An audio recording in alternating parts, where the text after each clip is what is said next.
Déireann go bhfuil anam chuile logáin agus chuile ardán in acaill, agus chuile ghob agus chuile slíomh agus chuile áit.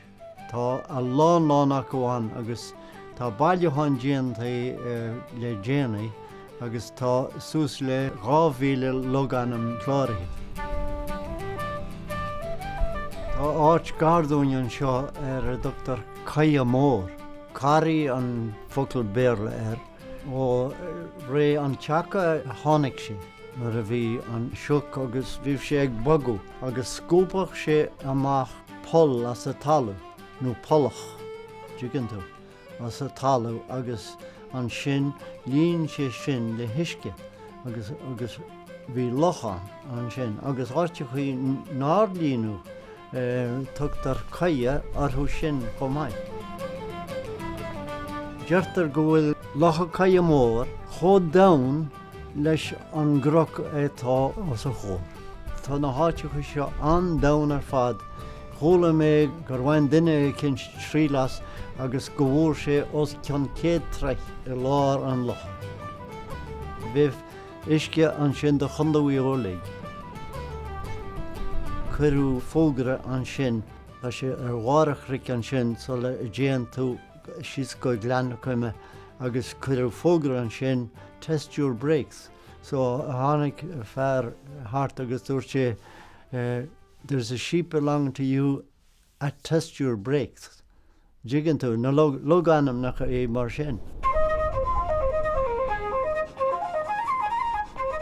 Bhí fearr an seo bliantí ó hen ar a bhanam Thomas O'Reilly. Bhí sé na olamh le Gaeilge an Gaiileh. An rud a scríomh Thomas ná níl gleanann san grinne bhíne liom géim na bó ná glean úd na cuime an trábhí mé óg. An bhocail com agus tá glean an sin nó com, C-O-M nó C-U-M, com, agus as sin a hagans glean na cuime. Glean na cuime an áit bu dhéise bhí hir tá sé ins na hóráin. Tá sé ar náitis deise in acaill agus chuile thurasóir a hagans go hacaill sin sé go dtí an trá sin.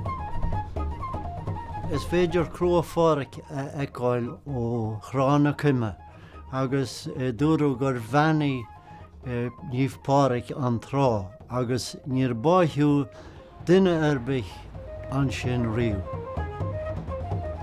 Tá na Logainm na chuí an táhachtach ar fád agus tá siad ceolmhar cruachan agus slíomh mór agus óchin na ggheartlín agus tá mé na Logainm na chu éige tá an acaill ag duine bhíh tosach Maigh acu ar fólam na Gaeilge.